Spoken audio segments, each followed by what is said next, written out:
Netcasts you love. From people you trust. This is Twit. Bandwidth for the Tech Guy is provided by CacheFly.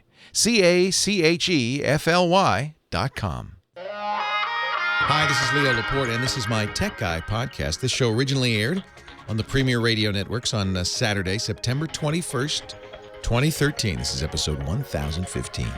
Enjoy. The Tech Guy podcast is brought to you by LegalZoom.com. Visit LegalZoom.com for affordable legal solutions you can trust. LegalZoom's not a law firm, no, but they're better. You can get self-help services at your specific direction.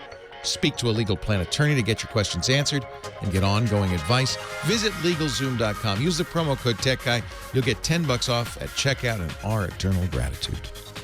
And by Ring Central. We do everything in the cloud.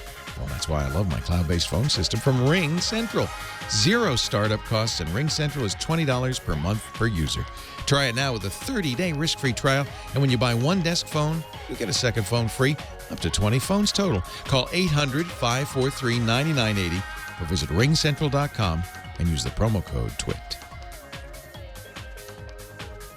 Well, a good day to you. Hey, Leo Laporte here, the Tech Guy. This is the show where we talk about nerdy stuff, or is it geeky stuff? Actually, last week, somebody asked me, what's a geek versus a nerd? I don't know. Nerdy stuff or geeky stuff? Let me put it this way. Anything with a chip in it. Computers, the internet, smartphones, home theater, digital photography, that kind of thing. Heather Hammond, the phone ranger, is here. Now, you remember last week the guy called me and said, what's a geek versus a nerd? And I gave him my definition, which is that a geek is somebody who cares more about what's going on above the neck than below the waist. And a nerd is just somebody who's got poor social skills, but sometimes geeks are nerds, sometimes nerds are geeks, but they don't have to be. Are you a nerd, a geek, a dweeb? What are you? I'm a geek. You said that with certainty. You know, I think not. I think not. I'll tell you how I know. John C. Dvorak, my old friend, used to test people by asking him a question. In the old days, it was, what's your favorite search engine? If they said Alta Vista, you knew they weren't into it. If they said Google, you knew they were geeks, right? Bing's my favorite. No, not a geek. But now we were talking about Battlestar Galactica before the show began. And you said you met Edward James Olmos. And I said, wow, that's awesome. I love him. And you said... what part did he play in the show? I did say that. Now, a true geek would never not know that Edward James Olmos was Commander Adama in the Battlestar Galactica. So I'm afraid I'm going to have to give you rule you out. You are neither a geek nor a nerd. You're just a very nice lady. Oh, okay. So I get an F minus. I just couldn't remember. Were you? I think you were a popular person in high school. See, I think middle of the road. Yeah. See, here's the funny thing. Most of the time you think of geeks and nerds as not being popular in high school or being popular only with their group. Did you ever see that great TV show, Freaks and Geeks? Oh, love Wasn't it. a wonder about high school. And she was a mathlete who kind of, remember, she was a geek. That's a geek, a mathlete. Right. But then, straight A student. But then she kind of started hanging out with the burnouts, the wasters, and she became a freak, not a geek. But she was kind of a cross-platform freak geek. And they had the greatest, those two guys, the geeky guys, I can't remember their names, but they were, anyway, I don't know how I got off on this. I don't know how we got off on this, except that I was shocked that you did not know who Commander Adama was in the Battlestar. I feel horrible. I'm so confused now. I think I need to, I don't know what. Because both my parents, I think, would have been considered geeks. Popular, but mathletes if they'd had that back in the day. And then here I am, disgracing the family. Yeah. Once a geek, you should be.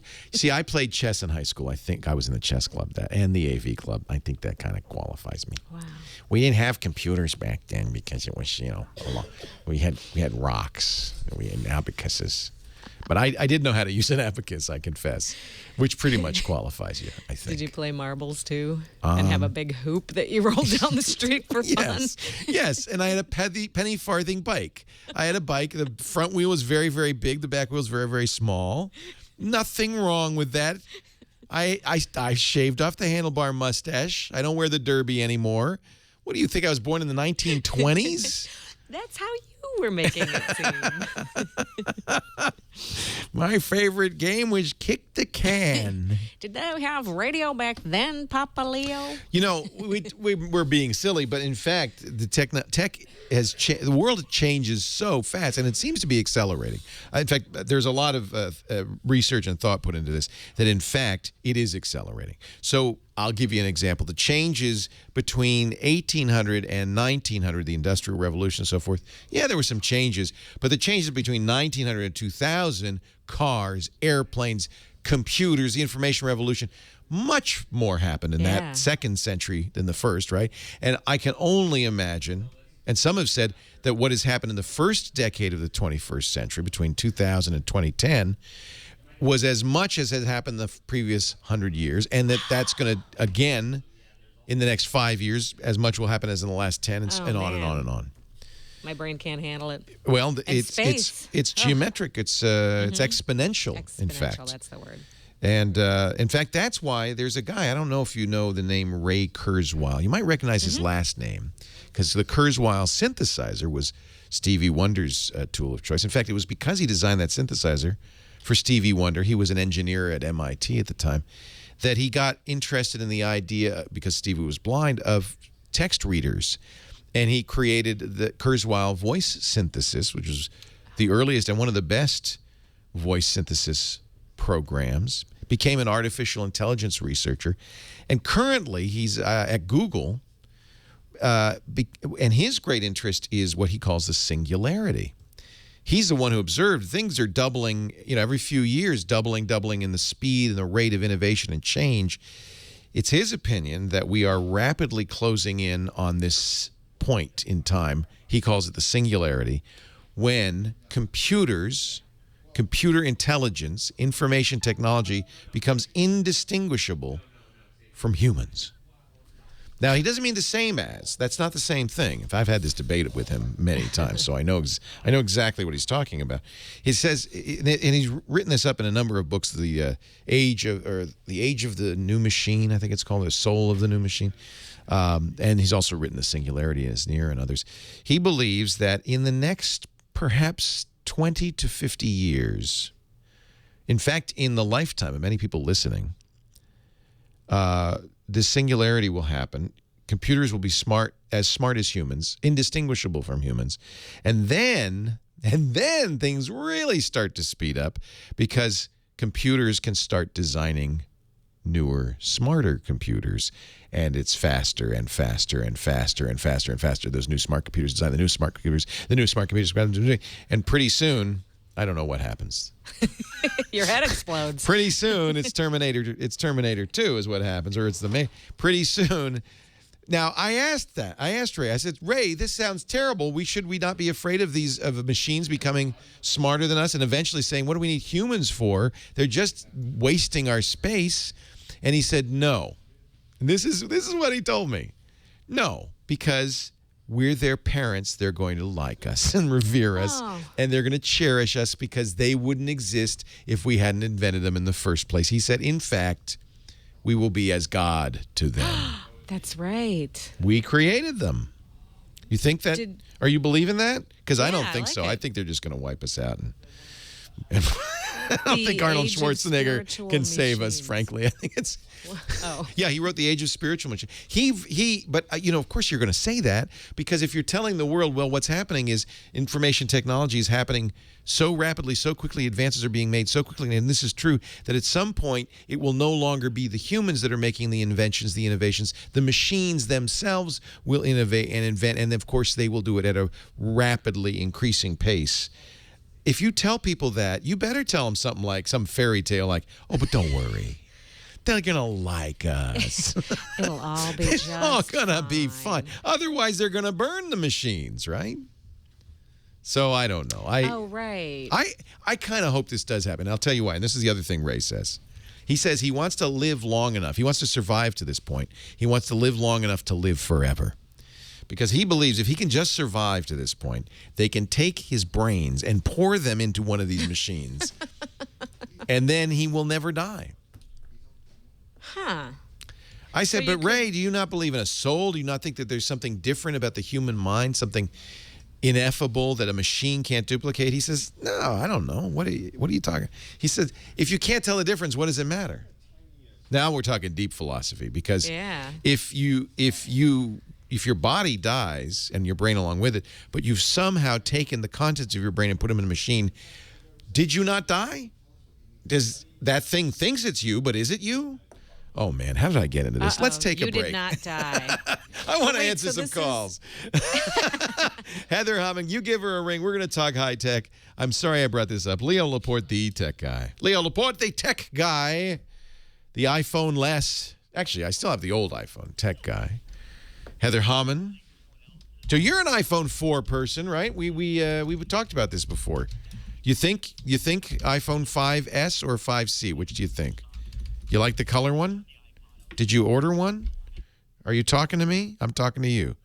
What was the question? I'm sorry. You were talking to somebody else. I shouldn't do that to you. Apologize. But you wouldn't know because I was listening to him. Yeah. Yeah, you were talking to somebody. You were doing your job, and then along comes Leo, messing everything up. Heather, go back to work. I forget I said a thing. Let's go to the phones. But before you go back to work, who should I talk to? Well, I'm really liking line 3, but I didn't get his name yet. Okay, well, let me do Lenny, and then I'll do line 3 next, okay? Deal. All right, Lenny is in San Juan, Puerto Rico, been hanging on for a long time. Hi, Lenny. Hi there, Leo. Good afternoon. Good to meet you. It's good to talk to you. Thank you for calling. I'm calling from San Juan, Puerto Rico. Good to meet you. Beautiful area, man. I love old San Juan is so amazing. I love it. Thank you.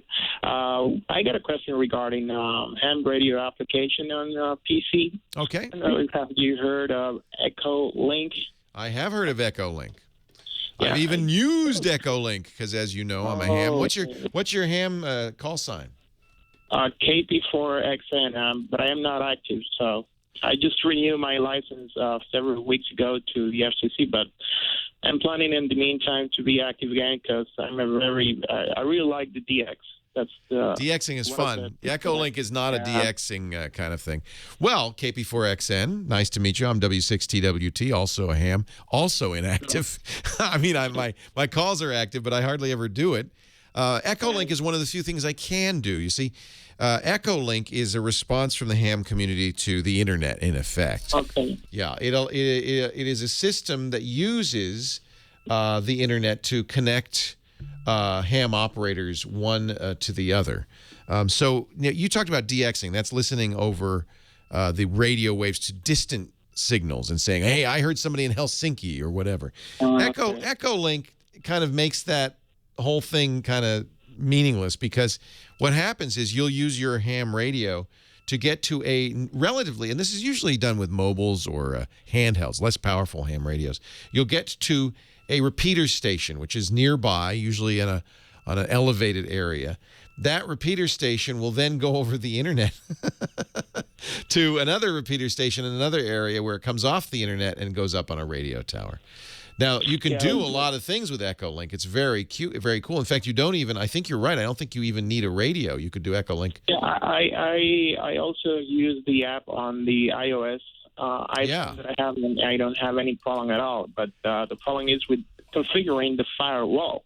When I just run the firewall test, it says that the UDP port something 58 or whatever like that, 5598 or 5599, it has to be open. But when I go to the router, let me explain this in a kind of generalized fashion because this applies to a lot of internet technologies. So it'll apply to what you're talking about, Echo Link, but it applies to gaming devices. It applies to a lot of things. To understand what we're talking about, you have to understand that there is this kind of imaginary system when you use the internet they call it ports. Do you remember, have you ever seen the old days telephone operator where they'd sit in front of a board with a lot of sockets and they'd have these wires and they'd say, I'm connecting you to the party to which you are calling, and they'd plug one wire into one hole and another wire in another hole. Think of it that way, but it's done, there's no physical board, obviously, but each of those sockets is a port. Your computer has over 65,000 ports, each of them numbered from 0 60, I think it's 65,536 or something like that. The first 1,024 ports are the most important. Those are used by well-known internet protocols. Port 80, for instance, that's the socket for web surfing. Port 23 is a socket for email, I think. I'm trying to remember my ports. But when you get above 1024, those ports are generally available for software to use. So the Echolink software, like other software, like your Xbox 360, like other things, uses internet ports as a way of saying, hey, when traffic comes to this port number, that's for me. That's for me. Now, your router, if it's not configured specially, your router just bounces that stuff away. Traffic comes in over port 5198, for instance, 5198. The router is, and this is why routers are firewalls. They're very secure. It says, I don't know who you're trying to talk to, but I don't understand that port. It only lets in the well-known internet ports, port 80, port 23, port 443, those ports. Those are the only ones the router lets in. So it says, forget it, 5198, boing, and it bounces right off. So what you need to do with the router is you need to spank it and tell it, no. When stuff comes to 5198 or whatever port your technology is using, I want it. So this is called port forwarding. So you go to the router and you say, hey, router, this is for Echolink specifically, but whatever technology and lots of different, internet connected stuff in your house, for instance, might have its own dedicated ports that are just for it. It used to be very common. If you wanted to run a game server, a Quake server, for instance, you'd have to open up, I think it was, as I remember, port 666. And that would be anything that came in over that traffic, that goes to the game server. So in the case of Echolink, it's ports 5198 and 5199 and 5200. There's 3 ports that it wants. And you can read about this on the Echolink website. It's all given to you. So what you'll do is you'll go in, and this is going to vary depending on whose router you have, but you'll open up the router interface. You do that with your browser. You browse to 192.168.1.1 or whatever that magic address is that the router manual will tell you. And you're going to go into the port forwarding section, and you're going to say, when anybody tries to contact me on port 5188 and 5199 via the protocol UDP, you could say there's 2 common protocols, TCP and UDP. UDP is often used for sound or audio or streaming video. But you can say UDP only, TCP only, or both. It doesn't really matter. So I'd say both, just to make it easy. Say when any traffic comes to 5198, 5199, or 5120 on TCP or UDP, that's for the Echolink program. Send it to this computer. You'll also need the address that the router assigns your computer, your internal address. You need that, and you'll fill that in. Now, that's good. It's good security, actually, because the router still, doesn't really know about these protocols. It just doesn't send it to your network as a whole. It sends it to that specific machine and that machine alone. So the piece of information you'll need to do this, it's called port forwarding for any computer, any software, anything that you need to open up ports for, is you'll need the port to know the protocol that it needs, the port number that it needs, and then the number of the computer where you want it to go. And somebody in the chat room is pointing this out. Old Geezer says, on some routers they call it virtual servers. They've come up with all sorts of crazy names for this. It's port forwarding. That's the name. Thanks for the call, Leo Laporte, the tech guy. I am Leo Laporte, the tech guy. Time for our home theater guru, Scott Wilkinson from the AVS Forum and our Home Theater Geeks podcast. Hi, Scott. Hey, Leo. How you doing? I am doing great. We talk each week at this time about home theater. There's always something to talk about. I know you get a lot of questions from our audience and from the AVS Forum about stuff. And I think you have one aimed squarely at my chest. Tell me about it. Yes, indeed. Mark from, he doesn't say where he's from. He disagrees with you, shall we say, on the demise of physical media. Now, you and I have talked about this many times, and it's certainly worth repeating that physical media, by which we mean Blu-ray discs, CDs, optical discs, actual physical things you hold in your hand that contain information, audio, video programming, is being supplanted rapidly by online streaming and downloading. Sure. And but he thinks that it's going to last. Well, I got one question for you, Mark. How's the Blockbuster in your town doing?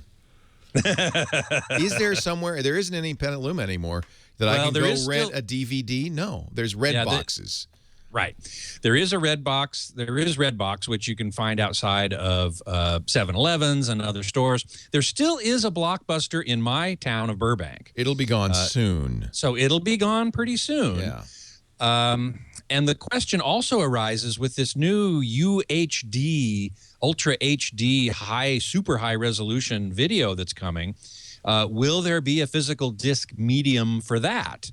We don't know. The Blu-ray Disc Association is thinking about it, but I don't think it's going to happen for at least 2 years. Meanwhile, Sony has now opened their online store for this UHD content.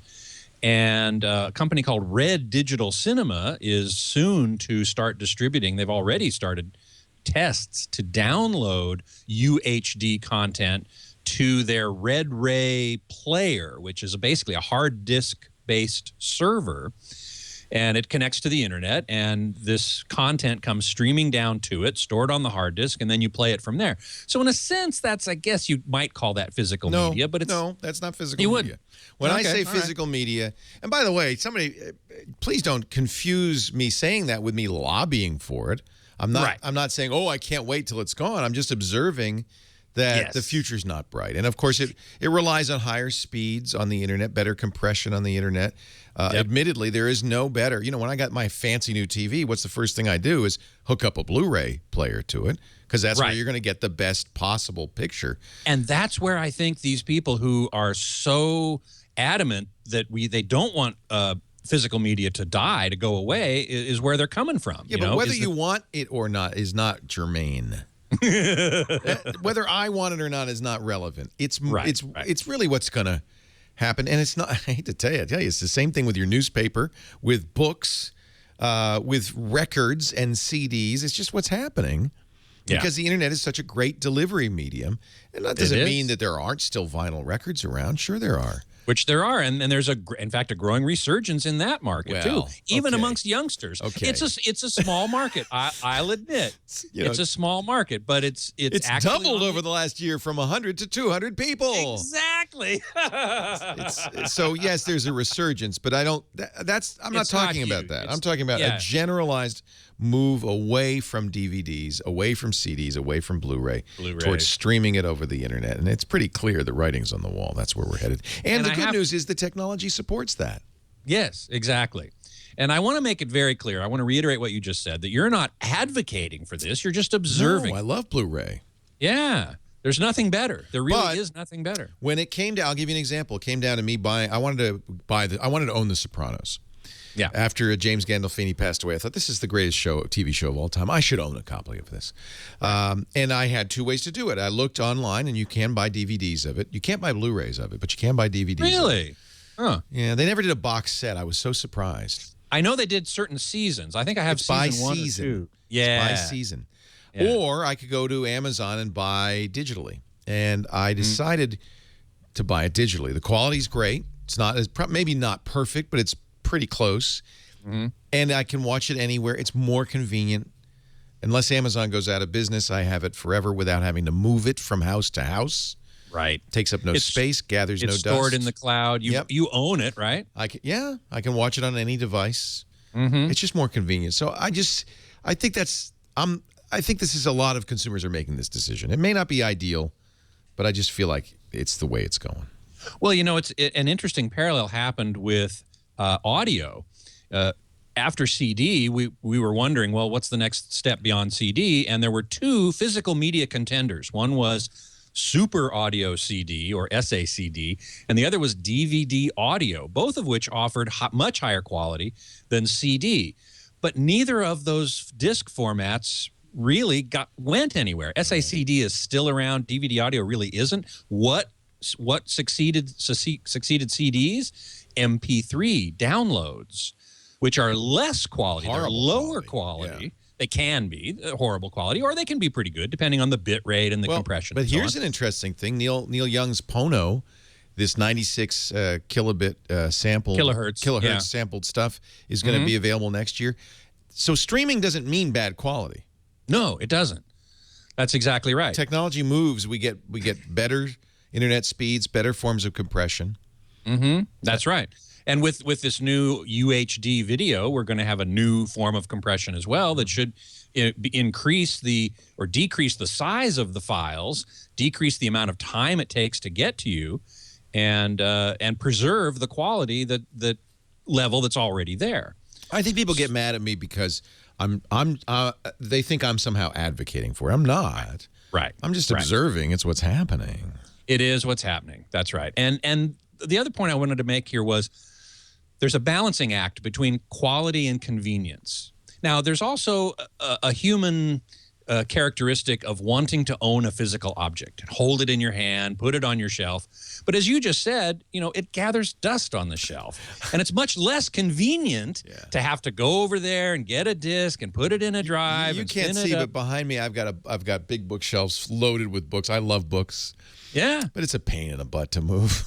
It is. And I have to tell you, I have moved away from physical books to e-readers by far. It's so much more convenient.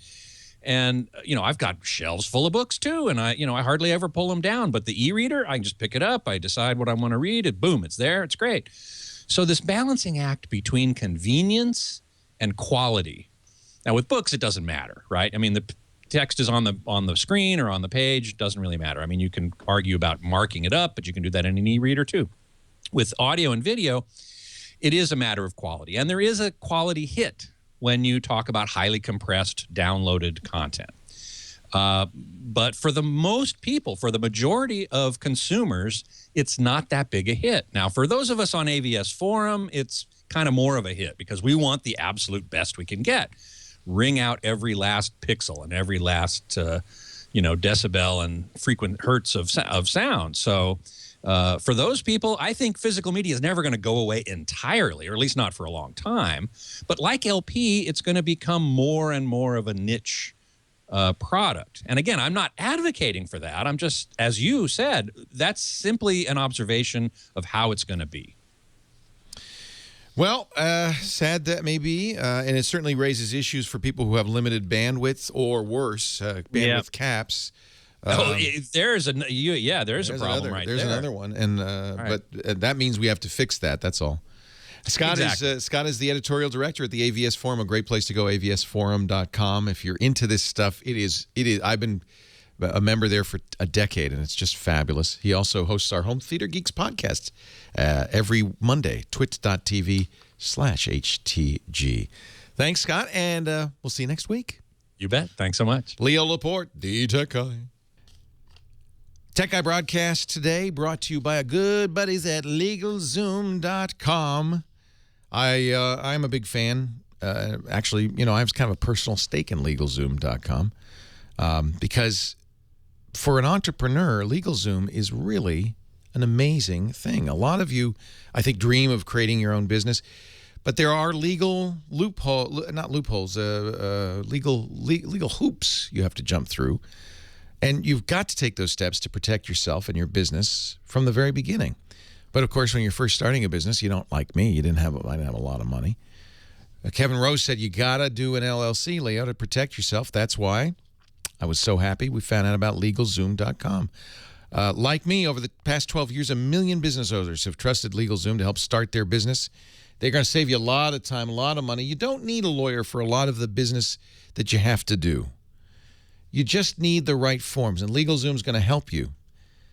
But they're also going to provide the self-help services you need to form an LLC or get a DBA or incorporate or whatever, even with an attorney if you need, because they've pre-negotiated very low rates, flat rates, with attorneys in almost every state. You can choose the attorney based on their profile, unedited reviews from their users, and you'll know exactly what you're going to pay up front. You can get that phone advice, which is really, really nice. That's a nice new feature. Get an LLC or a DBA incorporate or form a nonprofit for just $99. That's nothing. And by the way, they also do stuff for personal use, like last wills and testaments, trademarks, patents, protect your family, bankruptcy, divorce, immigration, personal injury. They do this all. Here's a big one. Everybody should be doing a healthcare power of attorney. Oh, man. Very easy to do at LegalZoom.com. Check it out. And if you decide you want to use their services, please use the offer code TechGuy on checkout. We're going to give you $10 off, and they're going to know you saw it on the Tech Guy Show, and that's good news for us. LegalZoom.com. Please, when you check out, use the offer code TechGuy, all one word, for $10 off. I am Leo Laporte, the Tech Guy, taking your calls, answering your questions, making a hash of things. Justin in Middletown, Ohio. Is it Middletown? Yep. All right. Hey, Justin. Hello, sir. How are you? I'm great. Thanks for calling. Not a problem. I've always been a fan. Definitely keep me busy, occupied, out on the lawns with the hot weather and everything. So I appreciate that. I'm glad you're enjoying it. Do you guys? You must have cicadas out there, yeah? Oh, definitely. It sounds like it's. It's funny. I love crickets, and once you get used to cicadas, it's okay. But they're loud. Yeah, I give them a good whacking every once in a while. On a summer night. They just fly out of the trees and stuff. I think they're related to locusts or something. They're noisy. Yep. That's summertime. Summertime in Ohio to me is cicadas. I don't know why. That's what comes to mind. What can I do for you? I just have a question about external hard drive. I've been using a Western Digital MyBook Essential 500 gig for a while now. Yep. I've heard all your recommendations on carbonite and everything, but I'm not really wanting to do the year-round thing. I want something more of an external thing where I can take around here and there and stuff like that. So I've been looking on for a while and stuff. Pretty much I record constant videos, and I'm not the kind of guy to delete everything. So you have massive amounts of data, in other words. Pretty much. I'm a guy who believes in keeping everything. Yeah, so an online backup solution like Carbonite, our sponsor, I should say, disclaimer, is a bad idea for you because you have too much stuff. Actually, I shouldn't say that. It's a bad idea for you if what you want to do is back up all those concert recordings because they're too big. If you just want to, Carbonite's for backing up your documents folder, your email, stuff, because you have to use your upstream upload bandwidth, and most people don't have that much. So if you've got, I bet you have multi-terabytes of data, right? Exactly. Yeah. It would take you a lifetime to back that up over the internet. So don't do that. For those big, massive, you can still use Carbonite for, the smaller stuff. But for big, massive files, giant collections of data, things like video recordings of concerts, an external drive is a great choice. Here's what I would do. You want to get that off-site, right? Yeah. So get two. And every week or so, take one and swap them. Bring it to the office or somewhere safe. Somebody pointed out office is a bad idea in case you get fired and they escort you out the door. But somewhere, bring it to mom's. But just somewhere else, because backup is imagining the worst, right? I know we don't like to think about it, but it's imagining your house burning down. If the only place you've got these backups is sitting next to your computer or in a closet in the house and it burns down, then you lose everything. So keep an off-site copy, that's all. And it's perfectly okay to have just 2 big hard drives or more and rotate them. It's just more about the reliability and everything. Like mine's actually went out to where I think it's a driver issue, but it has trouble connecting to my Mac and everything. So what you really want is a RAID 5. RAID 5. Disk enclosure, and probably what you want is a network attached storage device, or a Drobo or something like that, something that has a lot of storage but has multiple disks, so that if one fails, because disks, if it's a single drive, you're backing up to one drive and that drive fails. Well, first of all, that's why you have more than one. But with RAID 5, and there are other levels of RAID that do this, but 5 is, kind of the generally accepted one. What RAID 5 does is it's 3 or 4 drives. If one fails, you take it out and you put the next one in. It rebuilds. You didn't lose a drop. So you would recommend that over more of the single. Well, you can do you can do kind of a manual RAID by having multiple drives with the same thing. So you're using some tool on your PC that synchronizes, okay? And what it does is it looks at the hard drive and says, oh, it's missing this file, this file, and this file, copies it over. And it does that periodically. Make sure that everything that's, that you want to save is on the external drive. Then you take that external drive, you bring it to work, you bring the work one home. It's missing stuff because it's been a week. That program runs, makes it up to date. Now, if one drive fails, you're up to date except for that last week. The worst case scenario is you might have lost whatever happened in that last week. Okay. Does that make sense? Yep. I think I got it. I Yeah, appreciate it, yeah. sir. So RAID is a more expensive solution that gives you lots more storage because you're combining multiple drives, gives you redundancy, but it doesn't solve that off-site problem. The off-site problem is what you really need to do. I think, okay, you're really paranoid? All right. 3 drives, right? One at home, one at work, one at your mom's or your girlfriend's or in a safe deposit box. And you rotate them. And the amount of time in the rotation is never longer than the worst case that you would want to lose. If you say, I never want to lose even a day's worth of work, then you have to rotate it every day. Bring home one and bring one back to work the next day. If a week is fine, then you could do it weekly. I think 2 drives is probably fine. Because what are the chances of both drives dying? Nah, that's not going to happen. So there you go. That's the solution. And the problem is if you have, the biggest drives out now are, 3 terabytes? And most of them are 1 or 2 terabytes. If you have 10 terabytes, I don't know what you do. You don't back it up is what you do. You just say, if it's God's will, whatever is going to happen is going to happen. I know I have every television episode ever broadcast for the last 43 years. And if they get lost, they get lost. Because you can't. You can't back up that. What do we do? Well, we do save our data. We save our shows. We don't let them go. My friend Alex Lindsay just takes the drive, wraps it in bubble wrap, and puts it in the closet. He doesn't have backups. But if a drive's not in use, it's probably all right. And you just have to. I think sometimes you have to let go. You can't have everything you ever recorded. Somebody's saying, yeah, Hugh Hefner did that. Yeah, Hugh Hefner did that. He may still, for all I know, but this was back in the early days of VCRs. He'd have his staff record everything.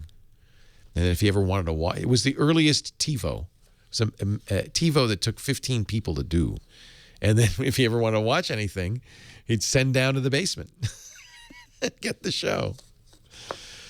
But I have to tell you, there's stuff that's lost. The first Super Bowl, gone. The first Johnny Carson Tonight Show, gone. Because the networks, it was very expensive to save. In some cases, they didn't record them. In some cases, most often, they recorded them. But after, a while, they reused the tape. They just said, hey, there's a tape in the closet. Go get that one. What does it say? Super Bowl 1. Yeah, that's fine. You can use that. There's no recording of it. It's gone. Wow. There's a lot of early television that we have wouldn't you love to see the first Tonight Show with Johnny Carson? Yeah. The first Super Bowl. That wasn't that long ago. When was it? The 60s? Gone. First Tonight Show. Wow. Who was the guest? Do we even know? Well, the Tonight Show, well, okay. Don't get me started. Yeah, sorry. Steve Allen, then Jack Parr. Remember Jack Parr walked off in the middle of the show. He said, I quit. Beautiful. I'm going to do that right now. Hey! And then Johnny Carson took over. I don't know where they found him, come to think. I guess he might have been a fill-in guy. Somebody in the chat room said, the kids are going, Johnny who? Who are you talking about? Johnny who? Well, it was Jimmy Kimmel and it was Jimmy Fallon before there was. So remember there was this guy named David Letterman. Before Jay Leno. Is he still alive? No? Yeah. Whatever happened to him? God, I'm old. Just so old. I'd love to see a nervous young Johnny Carson. He was a game show host. Thank you. He did. He was a game show. He started as a magician and then, amateur magician. Then he was a game show host. What was the name of the game? I'm trying to remember. And then they said, you might be good. You might be good on a TV show. It's in the middle of the night. Nobody's watching. Am I out of time? What am I doing here? Should I stop now? I forgot. Are you paying? You didn't pay attention. I thought you were gay. Oh, You have 1 minute and 15 seconds left. I thought you were... John, there was Carson Seller. There was Carson Seller, yeah. And then there was some game show. It was like You Bet Your Life, but it wasn't. Chat room. The one where the duck came down? That was You Bet... That was You Bet Your Life. That was Groucho Marx, yeah. Who do you trust? That's right. Who do you trust? Not whom do you trust. That would be grammatically correct, which is bad TV. Who do you trust? That's right. And Ed McMahon was his co-host on that. See, I guess I'm not the oldest guy in the room. Yay. But before Carson Daly, there was a Carson Johnny Daly? I'm so old I don't even know who that is. All right, we're gonna take a break. No, stop it. Go away. We're gonna take a break. When we come back, local news at the top of the hour, and then a lot more of the Tech Guy Show. Give us a ring. Give us a listen. Go visit the website, techguylabs.com. Join the chat room. There's a link there. All the questions, all the answers there on the website, techguylabs.com. I'm Leo Laporte, the Tech Guy. I am Leo Laporte, the Tech Guy. We'll get back to your phone calls in just a second. I was logging into my computer, and I realized, I log in to everything. I log into my computer. I log into my smartphone. I have passphrases on my tablets. Do you do that? According to Apple, when they released their iPhone 5S, the one with the fingerprint reader, only about half of Apple owners, iPhone owners, lock their iPhones. And I understand why. It's a pain in the behind to unlock it all the time every time we want to use it. It's so much easier. Occasionally I'll have a device that I never take out of the house. Never take out of the house. My iPad mini never goes anywhere. So I've not locked that one. And it's so nice. Swipe to unlock. Everything's there. I can run everything already. But it's not a good policy. And, I often talk about this balance between security and convenience. And that's really very convenient, but not very secure. And I would submit that there is stuff on your tablets, stuff on your phones, certainly stuff on your computers that you probably don't want a bad guy to get. But even more importantly, really, than the data that's there, is the idea that the bad guy might have unfettered access to your hardware and put something on it. Almost always, we hear about security flaws. There was a big to-do last month about a security flaw in Chrome, the browser from Google, that meant that anybody who could sit down at your computer and open Chrome and go to the settings and go here, go there, press a button, click a switch, could see your passwords. And that's true. And Google's point of view is, well, we could lock that down, but it would be a sense of false security, because if somebody's sitting at your computer, there's so many bad things they can do that the going into Chrome and getting a password at a time is not really the things you should be worrying about. So if we fix this, okay, well, that goes away, but there's so many other things. And I think that's the point. I've seen this exploit, they call them, where people, exploit a hole or flaw with USB keys at public computers, say at the library or at a hotel. If you ever go to a library, see an array of computers, you could just sit down and use one. What the bad guy does, they take a USB key. I got one right here. This one's looks like a Swiss Army knife. It's very cute. And this is actually pretty big. It's 64 gigs, but it doesn't have to be. It could be just a couple of gigabytes. And they put on there a couple of things. One, an auto run. That means as soon as they stick that into the computer, it runs itself. You might even have one of those. Again, convenience, yes. Security, no. So they put the bad stuff on there. They put it in the computer. It just runs very quickly. 30 seconds later, they can pull it out. Librarian will never even notice it. Then, a week or 2 or 3 later, they come back, do the same thing. Now, the software that auto runs on here checks. And if it sees it's already been installed, it says, oh, good, time to harvest. This is better than Farmville. And it will harvest all the keystrokes that have been issued on that computer since the first time the hacker was there. And that includes all the passwords, all the logins that you use on a public computer. Not so good, is it? So the point being, I have passwords, strong ones, good ones, on all of my hardware, whether it's a phone, a tablet, or a computer. Especially the computer sitting here on my desk. Others have access to it. If people have access to it, you'd better do that. I do it on my phone because, of course, I carry that out of the house. And it's not because I'm worried somebody's going to, that I'm going to lose it or somebody's going to steal it. That's the worst thing is that somebody get access to it and then I get to keep using it because they could put that keystroke logger on there, all sorts of stuff on there. And of course, a smartphone has lots of useful information on there too. So my strong encouragement, I guess that's what this is about. Please, it really is a good idea to put a password on your computer. Make it a good one. It has to be something you could type quickly. It doesn't have to be as strong as a password you might use on an internet website. Those really need to be super strong. It can be 8 characters. It could be 8 characters you can easily remember. It should not be your name, your birthday, your initials and your birthday, your kid's birthday, your dog's name and kid's birthday. It should be something a little bit more obscure than that, but something you can easily remember. And it probably is okay if you have the same password for all your stuff. Your phone's a little bit different. This is why I think Apple actually is doing us a favor with the fingerprint reader. Yes, because it is strong security. It's as strong as a good password. Maybe stronger because only your thumb or forefinger can unlock the phone. Not so good because, have you seen the picture of the little girl? I figured out how to get into Daddy's iPhone. He's asleep on the couch. She takes his thumb, puts it on the iPhone, and wakes it up. So maybe it's not quite as good as a password, but it's a good idea, and it will make people, I think, more likely to secure their stuff, and that's really the most important thing. If you have an Android phone, you have a choice. There's a lot of different ways to lock most Android phones. Some of them even have face recognition. Don't use that.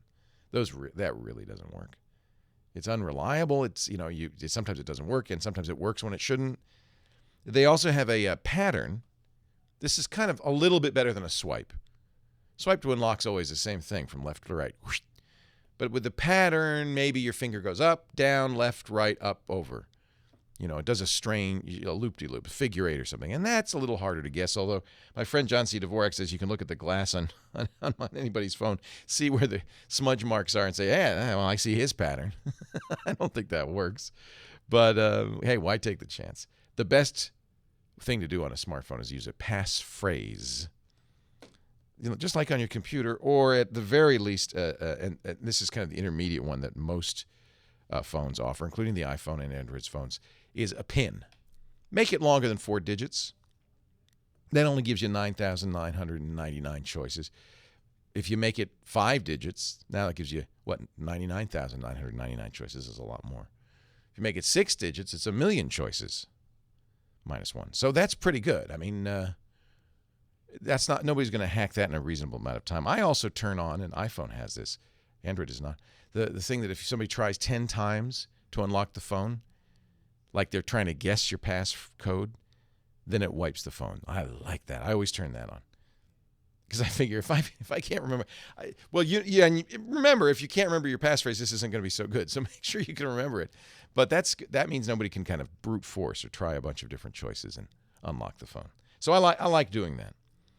The best thing I would say, and what I do on my Android phones, I have a 5-digit, 100,000 different possibilities, 5-digit numeric code, and that's nice. It's not too hard to enter. It balances, I think, security and convenience well.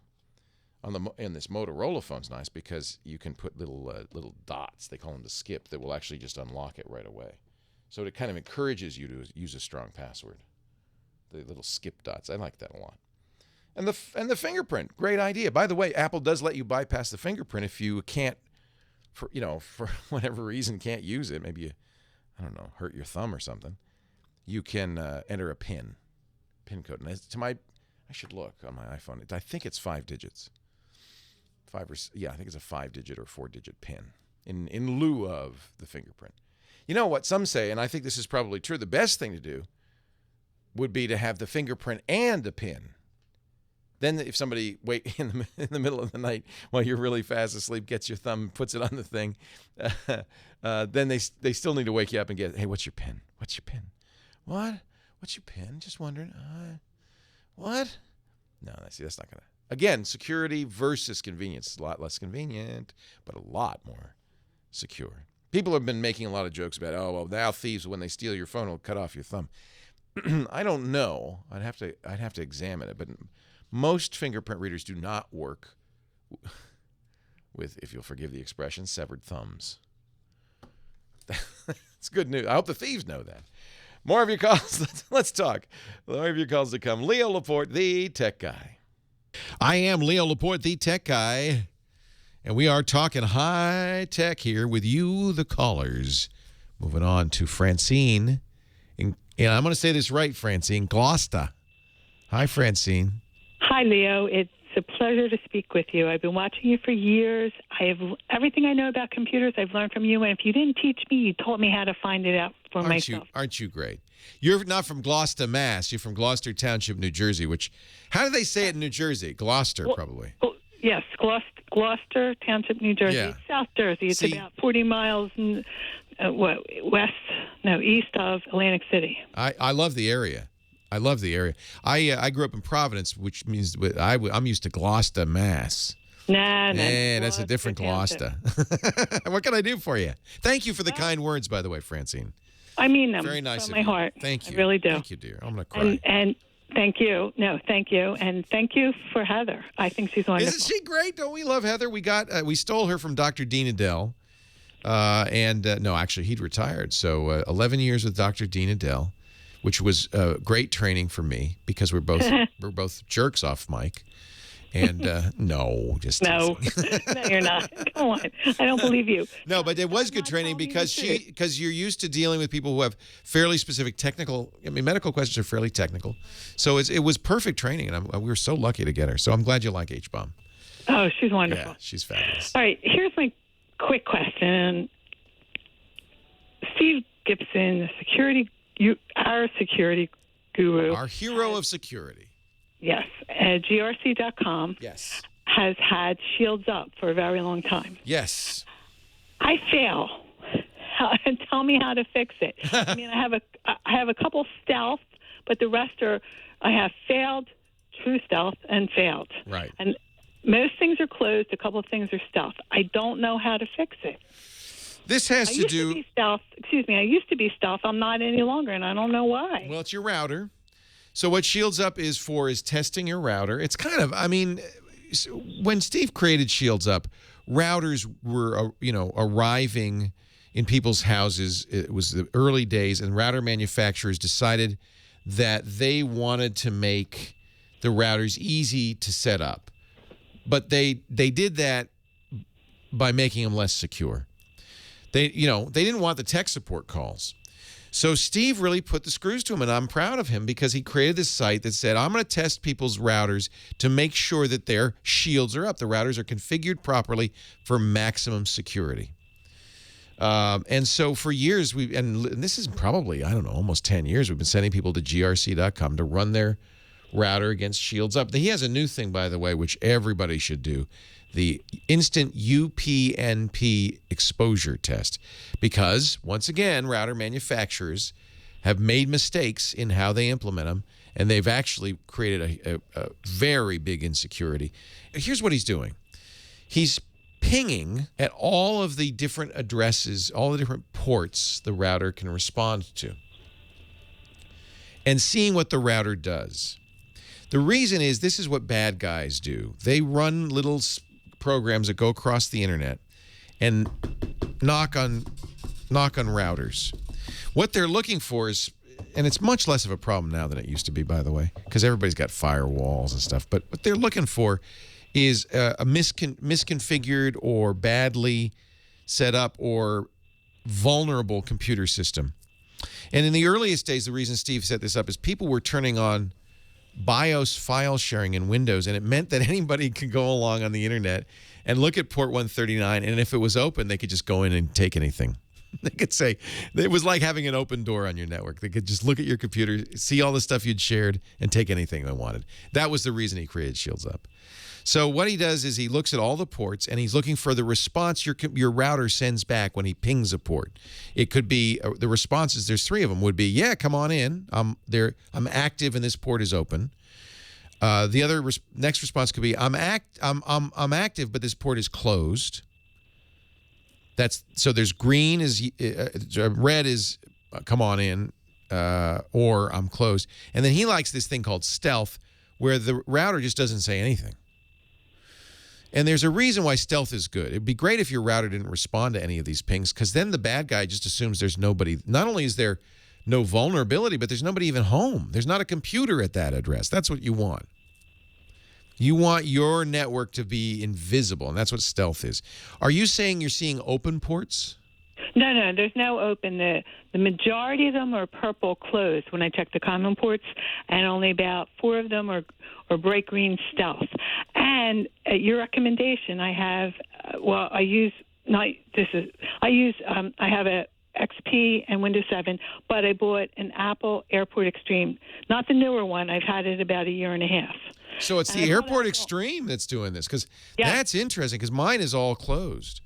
Do you have? Well, no, mine's closed too. But you say closed. Mine are stealthed, I think, by default. Yeah. Stealth. Okay. Huh. And Apple helped me set this up. When I bought it, I paid like $160 for it. Oh, there you go. There's the key words. Apple helped you set it up. So maybe what Apple, with the guy, the genius, did is he opened ports. I don't know. I don't file share. I don't know. That's why I'm calling you. I wouldn't worry about it. No. It used to be an issue because so put yourself in the shoes of the bad guys. And by the way, they still do this. They're scanning the network all the time. Okay. They're looking for specific ports. So in the old days, they were looking for port 139 NetBIOS because there was a security flaw in NetBIOS, and they knew that they could. First of all, a lot of people had it on without even a password, and then later the passwords were not so good. So they knew that I see port 139. Even if they see it closed, they might be a way around that. I have it stealth. Stealth is good. Yeah, stealth. Yeah. So what? Just give me a couple of them that are not that are. You want the stealth? The stealth is purple. Give me the purple ones. Give me the ones that are closed. Okay. FTP, SSH, Telnet. So these are all ports that sometimes people want. You can go into the settings and make them all stealth. I wouldn't worry about it. Okay. Closed is fine. Okay. Closed is fine. Steve, we love Steve, but he's a security expert, so he's going to tell you the most secure solution. The most secure solution is to be invisible, right? But now in the modern day and age, if a bad guy sees that you have an SSH port but it's not active and you're on a Mac, are you using Macs? No, XP and 7. Okay. This is the other thing. This may be specific to your internet service provider. Comcast. Yeah, they may be. So that ping, Steve can't get around that. If Comcast is responding on that port or closing that port for you as a service, then Steve will see it's closed, not at your router, but a router that's earlier, the Comcast router. I bet you that's what it is. The ones you just described are exactly the kinds of ports Comcast would block. I do have triple play, which I just got when I got the Airport Extreme. So I think you're fine. I think you're fine. I would look at, that the preference pane where you talk about sharing and all that. Only check services you need. Make sure the rest are off. You're fine. Thank you. That's all I needed to hear. I feel a lot better now, and I appreciate it. My Thank pleasure. you very much. Thank you, Francine. Really appreciate it. Leo Laporte, the tech guy. Leo Laporte, the tech guy. The magic music signals it's time once again to speak to the man who flies. In fact, it's amazing to see him light. Mr. Johnny Jet. He's got jet fuel in his arteries. Hey, Johnny. How you doing? Our travel expert, the guy who tells us how to get better deals and so forth through the internet. JohnnyJet.com is his website. The Twitter is @JohnnyJet. And you saying what is this? Is this going to be how I can get first class? Yeah. Too late. I just... I already bought the tickets. Did you? Yeah, I got business. I'm afraid to ask how much that costs, but hopefully you used a credit card where you get a 2-for-1 deal? Yes. My American Express Platinum, once a year I can get a companion fare. But they make you then buy the expensive fare. That's the problem. That's the only problem with that card is that they do make you buy the most expensive fare, but you do get the free one. But the good thing about that card, which we talked about before, is that you can get into the lounges. Right. So for American, US Air, and American, US Air, and Delta. So I'm flying to Frankfurt on Lufthansa on an A380. I'm excited about that. Beautiful. And then from Frankfurt to Venice on a little airplane, but also Lufthansa. And then we're coming back. Actually, the cruise line booked this, so it actually was a pretty good deal. They must book a bunch of fares because I think it wasn't that expensive. And then coming back on British Airways. How long do you have in Frankfurt? Like an hour. I don't know. Not very long. Because if you have, Frankfurt's not a great airport, but if you do have it's better than Heathrow, my friend. Heathrow is a nightmare. T5 at Heathrow, I don't mind passing time in there. Flying into Heathrow is a nightmare because they always make you circle. But, well, and also and maybe this is just me, but it's usually I'm Heathrow transiting to somewhere else, so they make you go through security again. And it takes forever, and you have to. Well, they always do that. But the key, by the way, for Heathrow and also other European airports is to make sure that your liquids are in, the 3-ounce bag or whatever. No. I adhere to the rules, the strict rules. Because they're much stricter there, especially at Heathrow. If you have a little bottle of, let's say, whatever, and it's not in a bag, they're going to go through your whole bag, and it's going to take 30 minutes. We almost missed our flight because that's good to know. Makeup. Get it right. Do it. Follow the rules. Hey, can I bring Clorox wipes? Because you scared the heck out of me a couple of weeks ago talking about the germs. Yeah, you can bring Clorox wipes. Okay, so that can be in my little pack. No one's even going to know they're Clorox. Okay, so no, I'm just going to bring some wipes, and I'm going to wipe down the seat. I'm going to wipe down the arms. I'm going to wipe down my head. Okay. And the overhead bin latch. Overhead bin latch. Because that is very important. So now you say you're going to help me get a better deal. I am, but I forgot to tell you, at the Frankfurt airport, they have a supermarket downstairs. Oh yeah, I've seen that. Yeah. So if you have a long layover, you can get bottled water, huge bottles of water, 1.5 liters for like 63 euro cents, which is like about $1. Wow, that's good. So it's a best deal in town, but you don't want to go through security and then get it, and plus you can't bring it through security. Right. Anyway, that's that. Yes. Help me get good deals on first class fares. Okay. Well, we're talking upgrades here. Talking upgrades. All right. So I'm not going to help you. I mean, you can get a good deal by using that American Express card sometimes because you get a 2-for-1. Only if 2 people are traveling. If it's 1 person, it's not worth it for that. But a good travel agent, by the way, can help get you upgraded. Really? So, but it costs money usually, and they're not just going to do it if you're, if you don't have any loyalty to the travel agent. If you're just using them for the first time, they're not going to do you any favors. They want you want to be a good. So should everybody have a travel agent? Listen, I'm a fan of travel agents. Isn't that funny? Because in the internet age now, I go to johnnyjet.com. I can do everything on the website. Okay. Well, I'll tell you why you want a travel agent. Okay. So let's say there's some kind of volcano hits, like they did a couple years ago in Iceland. That's right. And it closed all the European airports. Yeah. Everything was closed. So to get through to an airline would take hours. Literally 5 hours people were waiting online. So if you had a travel agent, all you have to do is call them up and say, hey, get me on the next flight or whatever, reroute me. Some of them are rerouting them, putting them on trains through Southern Europe and then going through even Israel or Morocco. So that's a good reason why I'd have a travel agent. And also, if you have a really good one, they can get you upgraded, especially for flights. But you don't need a travel agent for flights, San Francisco to New York or whatever, domestic, easy stuff. All right. They don't even want your business for that stuff. No, they don't make any money on it. No, they don't. And plus, you don't want it anyway because that takes time. And booking a ticket online is easy these days. Okay, so only for the special stuff. Correct. Yeah. I would say. I don't know how we're going to get through all this in the next 4 minutes. You got 4 minutes, my friend, to tell us. I knew it. See that? I'm pretty good. I slow you down. I'm sorry. Go ahead. Johnny Jet, all right. You're on. So, you want to become a frequent flyer. Okay. If you can. Yeah. Stick to one airline. If you can fly 25,000 miles in a year, which is 5 trips between San Francisco and New York, it's not that difficult. That's one every 2 months. So if you stick to that, then you can get upgraded for cheap and free. Sometimes Delta gives their frequent flyers free upgrades. But the secret is you don't want to fly during peak hours because even if you're a super elite, you're not going to get upgraded unless you're ultra, ultra super elite. What are peak hours? During the week, Saturday is a great day to fly. So I came out here. I'm in LA right now. I flew out Saturday night because I knew I'd get upgraded, and I did. And I was flying American, by the way. Okay, so you don't fly like businessman hours. No, if I flew Friday or even Sunday, I wasn't going to get upgraded. Right. Okay. You can look – and what I like to do is look at the seating charts before you even book the trip.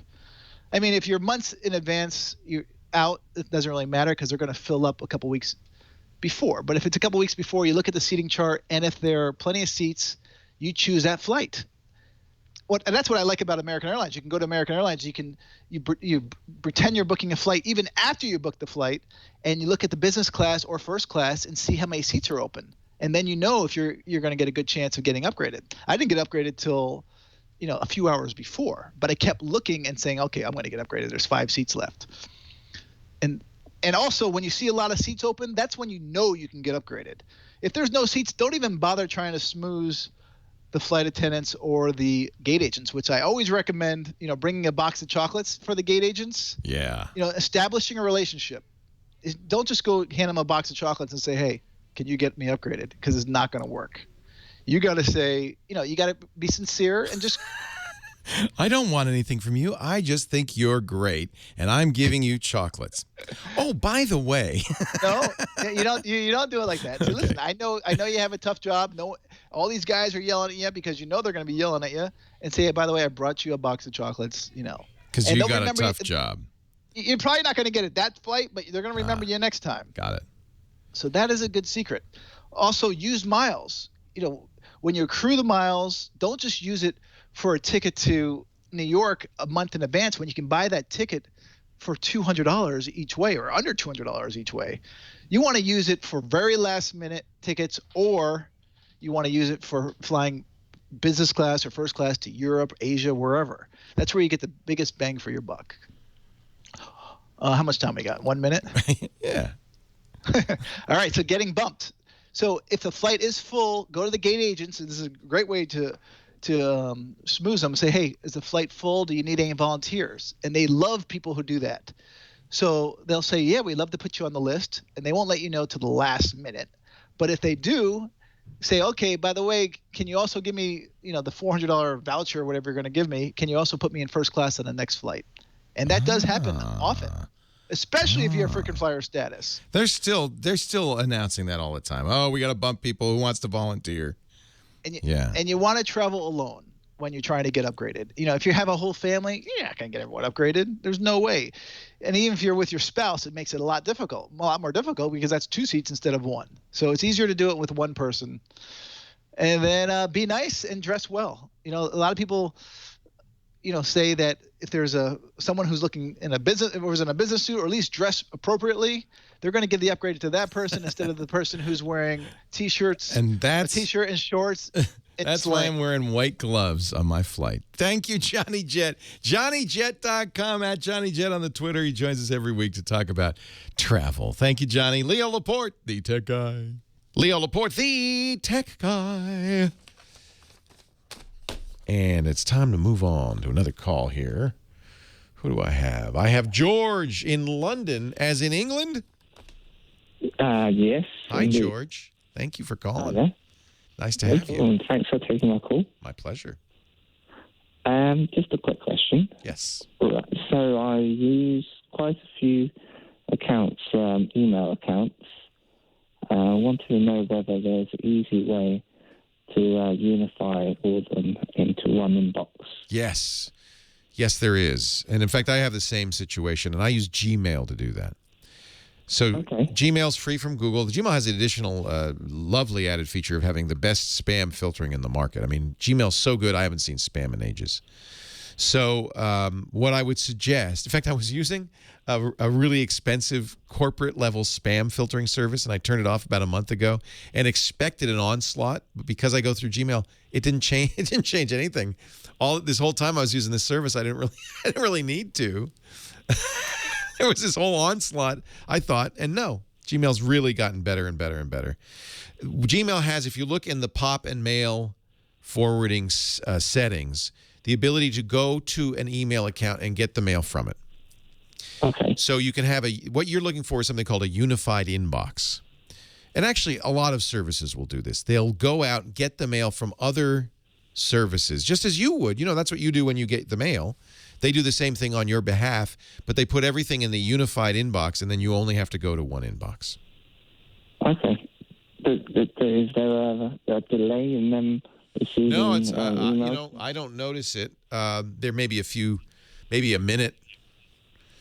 They seem to do quite a good job. The ideal, if you want the least delay, is to use IMAP. So if you're lucky enough and all of your the different email accounts you have, if any of them support IMAP, use that, because IMAP's set up that it automatically lets the Google Mail know, hey, there's mail. So they do that in a much more. Oh no, I think most of them are. Most of them are pop. Yeah, that's pretty common. Yeah. So you'll be pop mailing it, and you can set it how often it pop mails and stuff. It's really not bad. It's pretty darn quick. And will it separate them when I go into Gmail into folders, or? Yeah. Gmail has. They don't call them folders; they call them filters. But Gmail will create filters for you. They will also. They have something that they do now that's really cool.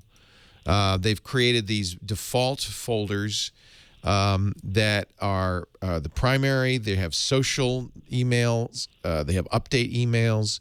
They have forums. And it does, I think, a very good job of classifying. You can give it help reclassifying it by dragging it around. I like this new feature. They just started doing this, and I really think Gmail's quite good. The other advantage of Gmail is most mobile devices have excellent, but whether it's iOS or Android, have excellent Gmail support. Windows Phone, not so much. Okay, thank you. Are you an Arsenal fan? Pardon? Arsenal? No, Man United. It's one or the other, isn't it? Manchester United. I was very happy. Was watching the World Cup qualifiers. I do think the United States is qualified for the World Cup. I'm very excited. Very excited. Congratulations. We'll see you there. We're still waiting. Oh, come on. You're going to get in. You know you're going to get in. Hopefully. All right. Hey, thanks for the call, George. Great to talk to you. You too. All right. Take care. Isn't Manchester up north? How can you be a Manchester United fan if you live in London? Aren't you? That doesn't sound right. I think he lives in Manchester. He's just pretending he lives in London. That's what it is. Aaron, Tulsa, Oklahoma. Leo Laporte, the tech guy. Hi, Aaron. Hey, how's it going? It's going well. How are you? Great. I've got a question for you. Yes, sir. Well, that's what I'm here for. Well, I'm looking at getting another phone. I've got the Note 2. Yeah. The Note 3 is coming out. We've got the iPhone, of course, coming out. Yep. And I originally had the 4S. They came out with the 5. The 5 was not big enough. I got tired of a small phone, so I went to the Note. Yeah, well, you got a big one now. Yeah. 5.5-incher in the new Galaxy Note 3, which will be out, I believe, I'm thinking end of this month or maybe in October. Yeah. That's going to be 5.7 inches. That actually looks like an awesome phone. If you like the Note 2, I believe you'll love the Note 3. Yeah. Well, I know with Samsung, the thing about it is, I mean, I know everyone's talking about innovation. You know, people are a lack of innovation of this and that. But I kind of feel like, you know, at some point we're kind of slowing down on innovation. It's just more about gimmicks. Well, that's what, yeah, it is. You're right. And that is what happens for a couple of reasons. One, innovation's hard. I mean, you know. Yeah. Okay. Innovate. Aaron, innovate. No, right now. Innovate. No, I don't. I got nothing. It's hard. But two, as the platform matures, and smartphones are now becoming a more mature platform, there's less new you can do. And so what happens, the same thing happened in word processing. Remember how, 18 versions ago, Microsoft Word did everything anybody wanted it to do. So how do they get you to buy a new copy of Microsoft Word? Well, they put fins on it. They change the color. They add a ribbon. They do something to make it look different. But, we pretty much got all the functions in there. So it's a mature platform. I don't think you're going to see wild innovation on smartphones. You're going to see incremental innovation. I think what Apple did with the new 5S, the fingerprint reader, that's innovation. The problem with Apple is a lot of times they innovate and then stall. Siri is a good example of something really cool that then they just kind of didn't add to. So it's not merely innovate, it's innovate and then support and build and get better and better and better. And I think that that's possible with the fingerprint reader. The first step, of course, they're letting you buy stuff on the Apple Store, the App Store, and the iTunes Store. Next step would be let other people do that, right? Say to other companies, you can use our fingerprint reader to authenticate for you, too. If they start doing that, watch. I think that'll be a big innovation. Huge innovation. A compass with a spirit level built in, not such an innovation. That's one of the things iOS 7 adds. I mean, it's nice, but I don't think you're going to go crazy. And wow, they've changed the world. I can now use my iPhone to hang pictures. And the Samsung, there's a lot of stuff in the Samsung phones that are not particularly compelling. Things like, and this will be in the Note 3, it's in the Galaxy S4, when you're looking at a YouTube video and you look away, it pauses the video. What? What? Why? Who cares? Well, maybe for some people that might be a huge selling point. I don't. You can scroll up and down by raising and lowering your eyes, which can give you a headache if you do it too much. Not, innovation, gimmick. So it happens. And I think it happens more when you get to a platform that is just mature. This is a mature platform. I do think if you like big phones, the Note 3 is the way to go. But okay, I'll give you one other that should be out soon. They announced it at IFA a month ago. This may be the big phone to go with, the big phone. It's the LG Optimus, or I'm sorry, the G2. The LG G2. This is a successor to their previous big phone. Is it out? Oh, maybe it is out. The release date has been set for T-Mobile and Sprint. Now loading it. You can pre-order. Yeah, okay. So if it'll go in stores September 25th at T-Mobile. So I would wait until you can actually go in a store and look at it. But this is a sweet phone. Big phone. Beautiful screen. 5.2 inch. It's not quite as big as your Note, but big enough. And people who saw it raved about the screen. It will not be cheap. None of these big phones are. Actually, it's not too bad. T-Mobile has it for $600, which is not bad. Sprint's going to have it October 25th. And I imagine the other carriers will have it. 5.2 inches, 1080p display, which is a big improvement over your Note. 1080p, I think nowadays on any display bigger than, say, 4.5 or 4.75 inches, you want 1080p. The HTC One has 1080p. It's gorgeous. That's a 4.7 inch phone. Anything above 5, you definitely want 1080p. 2.26 gigahertz quad core processor, 2 gigs of RAM, 13 megapixel camera, 2.1 megapixel front camera. That looks pretty nice. Doesn't have an SD card slot. Not so great. Volume and power buttons, weirdly enough, are on the back. LG calls it the rear key.